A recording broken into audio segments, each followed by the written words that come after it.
So, what's in my garden basket, you ask? I always bring a snack, and today I brought watermelon. I also have my coffee and a big jug of water. I always bring my music, and I try to keep up with charging my speaker, but I'm not the best at it, and I did leave it out in the rain for like an entire day, and it still works. So this is a good one. I don't even know what it's called. An on speaker. I just bought it because it was cute. I have some gloves, pink gloves. Pink's my favorite color. I have a ton of tools, and then I also have some, I don't know, twine to tie up tomatoes, cucumbers. I also have some seeds. I carry seeds everywhere. I randomly will find them. I'll find them in my overalls, in my back pockets, in my gardening bin.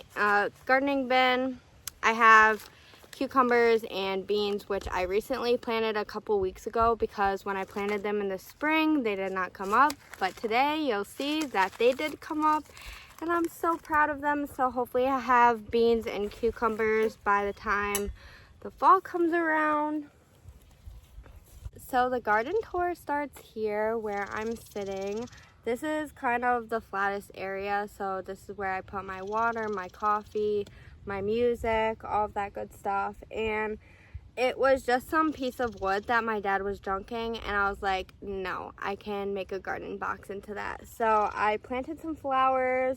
Honestly, I think most of the flowers are weeds. Like this one, I was pretty sure was gonna be a flower, and then it turned out to be a weed, and I have a lot of these in the garden. So not my best flower box, but it's its first year, and I have bigger plans for it next year. Behind me is my medicine box. It is where I grow all my medicinal herbs and flowers, and I would say that's what I'm most passionate about growing as a gardener. It's what started me gardening in the first place. I really wanted to grow my own herbs and flowers to make teas out of them, and someday I would love to create a little tea shop made from medicinal flowers and herbs that will benefit you in some way or another. And I'm very passionate about my tea business, but it's just not something I'm really putting a lot of time and energy into right now. I would really like to start getting back to that, but right now life is just so crazy, and so I can only focus on so many things. So this is definitely my favorite box. I'm gonna show you this box first, and then we'll go throughout the garden from there. These are chamomile flowers, and these are known to soothe and relax the body. You just pinch them off, dry them, and create a tea out of them. Now, this big old plant here was actually one that reseeded itself, so this plant is technically 2 years old. And then this spring, I did plant a bunch of chamomile flowers here, and they came up. I have about, I would say 15 plants here and around the garden from what I planted this spring, and they are coming up pretty well, as you can see, and hopefully I don't have to plant chamomile. It'll just keep coming back year after year. Behind the chamomile, I have rosemary, and this is lemongrass. It's getting so long, I don't even know what I'm going to do with this, but I was like, I definitely want this in my garden, and maybe I'll make some soup or broth out of it. I don't know, we'll see. I also planted some parsley. There's another parsley back here, and then this is actually thyme that came back from the year before, so that's 2-year-old thyme. Over here, ooh. Okay, this is definitely gotta be a part of the garden tour.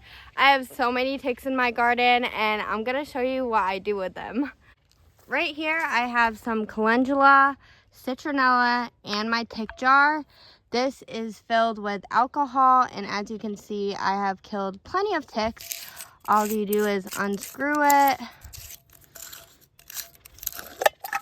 pop the lid, and then pop that tick right in. Ooh, he doesn't want to go. And then you say, bye, tick. And it kills them immediately. Okay, where was I? On the side of the lemongrass, I have a ton of citronella growing. I'm going to harvest this, put it in an oil to make a citronella oil, and then I'm gonna make candles out of them. So there'll be citronella candles that keep bugs away, and hopefully I'm gonna use them as Christmas gifts. And then next to that, I have my favorite lemon balm plant. This lemon balm plant has been with me since day one. It just gets bigger and better every year. And every year I'm able to take a good chunk of it and I'm able to either give a friend a lemon balm plant or plant it somewhere else so that I just have mass lemon balm because I love it so much. I also have some calendula flowers in between the citronella plants. Now these are really good for skin and I make salves out of them every year, but also I made a nipple balm for my friend who had a baby this year. So that was super cool to make something new and different. So I got my lemon balm, my lemongrass, all my herbs. I also have a little basil plant here that got planted from seed. And I think that's the only one that came up, but I planted a bunch. In the middle here, I have an echinacea plant. This is supposed to be bright pink flowers, but it did not come up this year. That's okay because my 4-year-old echinacea plant just burst. It is so big and it gets bigger and better every year. So I think this year I have to take it out of the garden, split it up, and make a couple plants out of this one big plant. Then I have a ton of lavender. I have a bunch of different kinds. This is typical lavender. I don't know what it's called, but I have a bunch of those. Then I have ones that have, you know, big stems. I love putting these in bouquets. They look so pretty just flitzing around in the bouquet. I also have Spanish lavender here, and then I think this is the longer lavender behind here as well. It's just a little shorter because it's not as old. And then this is Russian sage. Now this gets big and it has big pretty purple flowers. So this is like my little purple patch. And then I also have a little nasturtium flower right here. The flower hasn't come up yet, but you can eat the leaves and the flowers. They kind of taste like a radish. On this side, I have my rhubarb plant. As you can see, it really needs to be pulled, and me and my grandma are going to make strawberry rhubarb jam out of the rest of this rhubarb. I have gotten plenty from it this spring, but I know I can get one more batch of rhubarb from it. I also have some chamomile down here in this corner, and then next to that I have asparagus plants. These are just literally asparagus plants. I think you need a male and female plant to make asparagus, so even though this is 4 years old, it isn't producing any actual fruit. But you can see that that's an asparagus, but I need to find out, like, this looks different from this one. Like, I feel like one is male, one is female, so where's my asparagus? I don't know. There's the echinacea plant again. It's so beautiful. And below that, I have some cucumbers planted down here. I planted cucumbers in the spring, but they did not come up, so I planted them again, and they finally came up, so I have tons of cucumbers. Hopefully I'll have cucumbers by fall. That's it for this box, but you can see how much you can grow in just one box. Now, over here, I have potato plants. 5 of them. They're doing pretty good, but I did originally have garlic here. I took it out and it's drying now, so I'll be making garlic powder out of that. And then this is so cool to me. This is actually an onion, and it is 2 years old because onions have a 2-year life cycle. The first year they create the fruit, and then the second year they if you leave the onion in the ground, they grow this big bulb of flowers, and this is how you harvest the seeds. So I just think that's so cool, and I love learning like little new things every single year. And I mistakenly left this onion last year, and I was kind of like, dang, I made a mistake and didn't grab this onion. But then I did some research, and I learned that if you just leave it, it will then create onion seeds, which is so cool. Like, I can now harvest these seeds and grow them next year. Behind my onion bulb, I have a patch of yarrow, which is my favorite flower. It is such a beautiful flower, and it's incredibly medicinal in so many different ways. But what's really cool is I actually found some baby bunnies living in my yarrow, and something had been eating my lettuce and my strawberries, and I was like, what is eating my lettuce and strawberries? And then I found these little baby bunnies here the other day, and I was like, oh my gosh, you are forgiven for eating my lettuce and strawberries. You were just hungry. They were so cute. So I did have a little rodent problem, but it was the cutest rodent problem you could have, and like I said, I'm not even that mad. Next to the yarrow, I have a ton more cucumber plants that I planted this year. Looks like this one has some pests on it, so we're just gonna pull that one out. They all kind of have these little white flies. They're such pests.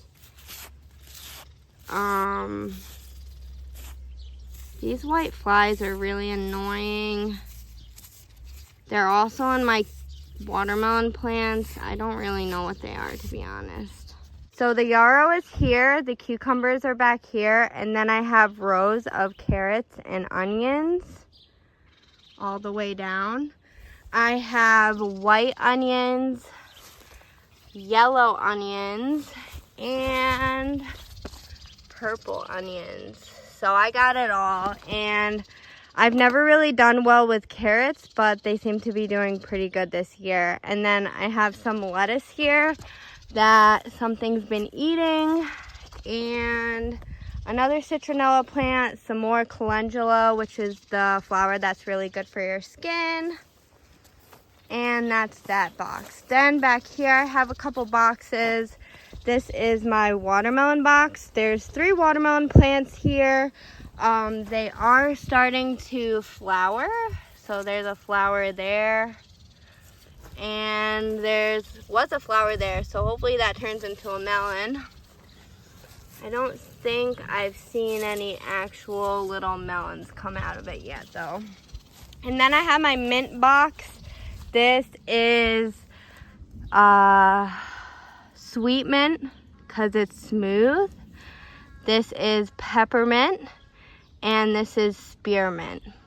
It's a little more bumpy, but it does look similar to the spearmint. But mint is a perennial. It'll come back every year, and hopefully these will just grow into really big mint bushes, you know, in this box. Back here, it looks really weedy. I weeded this entire garden. As you can see, the weeds are coming back, but I had everything weeded, and it's just gotten a little crazy and overgrown. I have blueberry bushes here. They are just little twigs in the ground right now, but hopefully next year they will become an actual blueberry bush. I don't know, we'll see. So I have my blueberry bushes over here, my watermelon, my mint, my medicine box, my, I don't know, potatoes, cucumbers, carrots, and onions. And then I have these huge bushes right here. I believe there's 8 of them. They are finally flowering, and hopefully soon they will turn into elderberries. Behind this huge row of elderberries is my newest installment. It is these huge tanks that I got on sale at my job. I created my own arch by just using things that I had at home. And I did not plant any of these plants myself from seed, except the beans over here. I'll show you.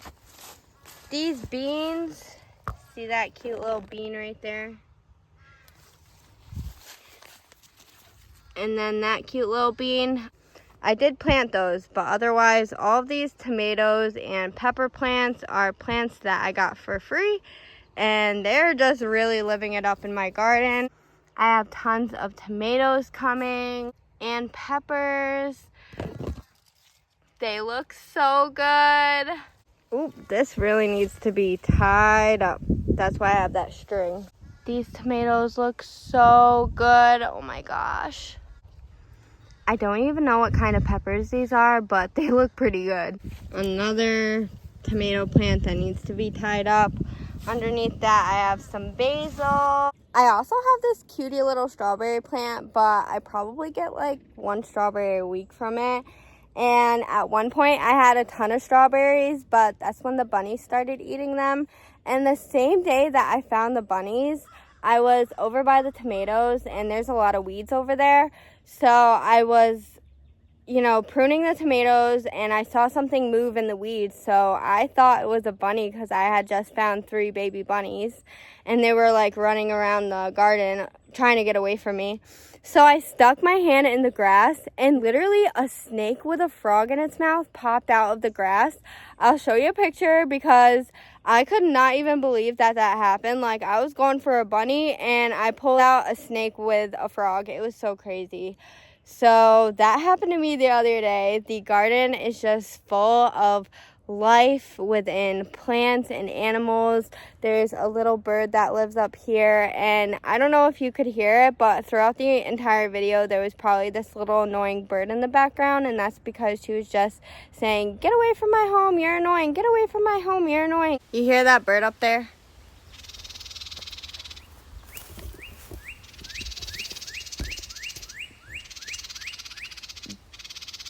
You hear him? He's like right there.